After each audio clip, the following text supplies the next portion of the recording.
So would you please welcome up Mr. Gary Holtness with Time and Place for Everything. Time and Place for Everything, Mr. Gary Holtness.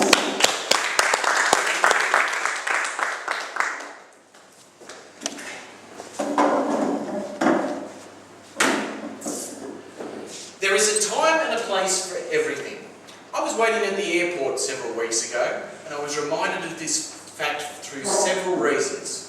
I was standing there, and I wonder, why on earth do they sell luggage at airports? Never once did I see a family rushing towards a departure lounge, clothes in hand, saying, "We forgot our luggage, we forgot our luggage." No, I don't think they're selling much luggage there at the airports, or home loans for that matter.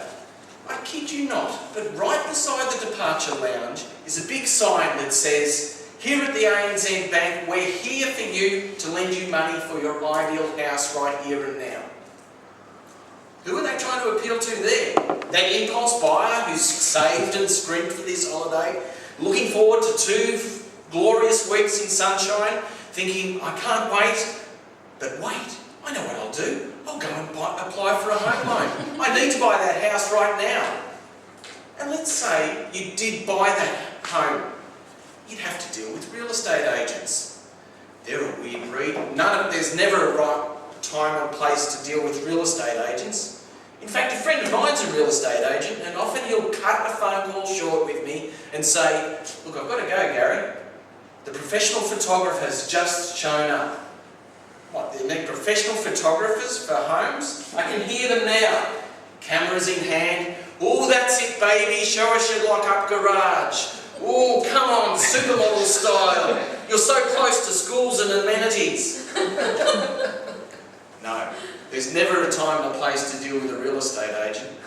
In fact, some are so bad, I believe now, that they're trying to hypnotise people. So when at an auction, you'll bid the highest price you can. Hypnotism? Sounds a bad mix to me. I can see auctions all over the weekend. The bid is against you, sir. The bid against the man clucking like a chook. No, that's never a right time or place to deal with a real estate agent. There's never a right time or a place either to get a telemarketing call. At 6:30, there you are at night. You simply listen carefully for about 2 seconds and hang up on them. It's got so bad, in fact, that an Indian friend of mine had to ring and apologise to his mother. She repeatedly rang 3 times in a row. No. He rang and apologised, and she said, No, Ravi, I was just trying to catch up with you and the family." So there's never a right time and a place for a phone call from a telemarketer. Social networks are all the rage too. And you've got to be mindful of the time-place conundrum when dealing on Facebook. I don't care how big a weekend you've had, because you may have befriended some work colleagues and, importantly, your boss. You may be wondering in your mind whether your blood alcohol level will be low enough to actually make it safely to work. But best friends that you don't express that on Facebook. You never know who may be watching. So, my suggestion to you, rather than "I don't know how I'm going to get it through this week ahead of me with a hangover," much better to type, "Looking forward to the challenges ahead." We don't want your boss knowing what a sick, depraved unit you really are. Never a right time and place for that type of thing. I tell you what, there is a good time and place, and I've mastered it. I have got the unique ability where I live to spot a speed camera from 1,000,000 miles an hour. And I'm happy to pass on that information to my fellow motorists. I feel like a superhero. I flash them as soon as I see it with my lights. I get waves and kisses and blown to me, and I feel $1,000,000. I feel a bit like Superman would in Metropolis. Sure, it feels like I have a superpower lurking beneath me. In fact, sometimes when I'm feeling a bit low, I won't even see a speed camera, but I start flashing, they start waving, and it gives me a huge wave. Pick me up. All good.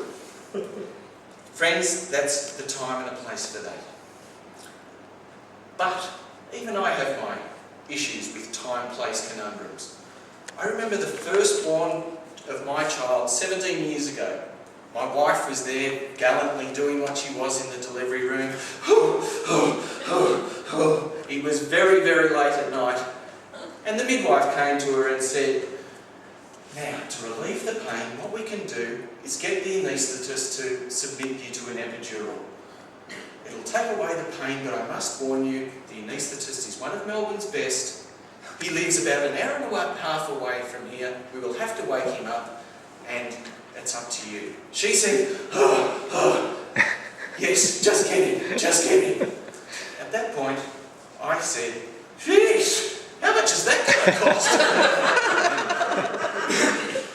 Friends, there is a time and a place for a fiscally challenging question, but the delivery room is definitely not. Time and place, they're such an awkward thing. As the man found out recently when he went to the tattooist in Queensland. Now, I don't know if you read about this story, but what he did, he requested an eagle to be tattooed on his back to the tattooist. Then proceeded to have an argument with said tattooist, who then proceeded to tattoo on this man's back, who he now didn't like, a 40-centimetre male member. That was not the time nor the place to have an argument with a tattooist. Friends, I see I've made an impact with you tonight. I understand that you're taking on board exactly what I mean about this time and the place. How do I know that? Well, as I look around the room, I see all your shoes still on your feet. None of you have decided to throw them at me in disbelief. And I understand that now is the correct time and place to thank you for your attention and hope, like hell, that you enjoy the rest of your evening. Thank you very much.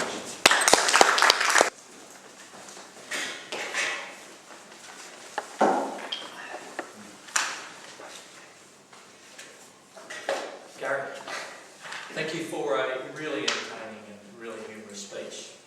I think you've got a natural flair for humour. I think you've got almost the Ben Stiller face, Gary.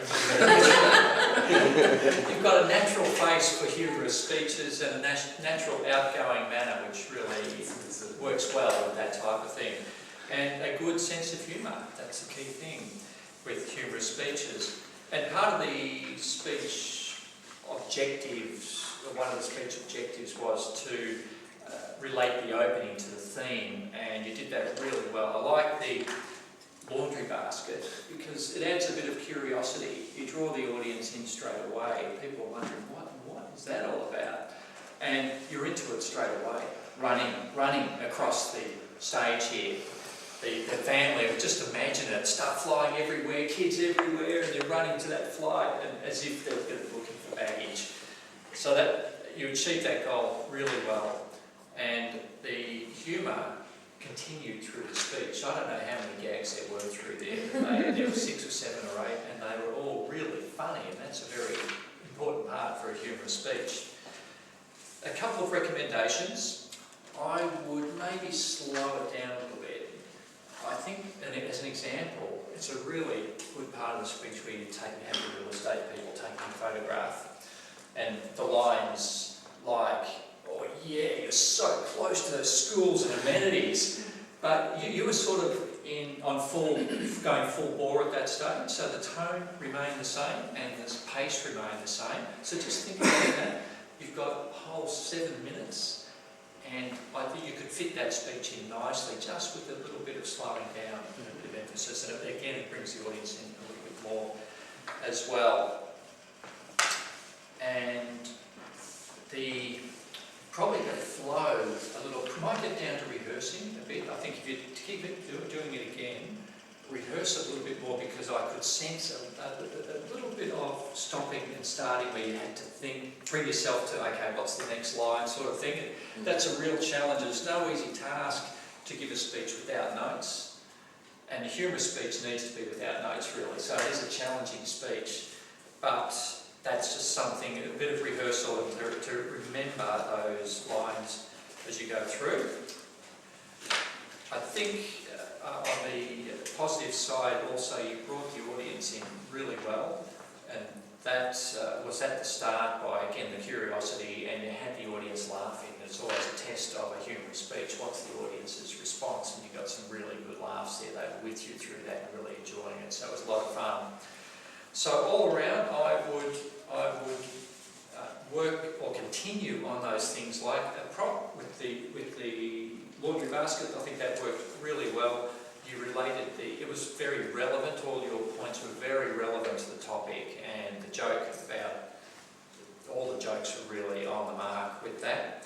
Just think about your pacing and your pitch and that type of thing, and use the time and relax a little bit in that way. But really, really nicely done, good audience response, and I'm looking forward to seeing some more of your humorous speeches.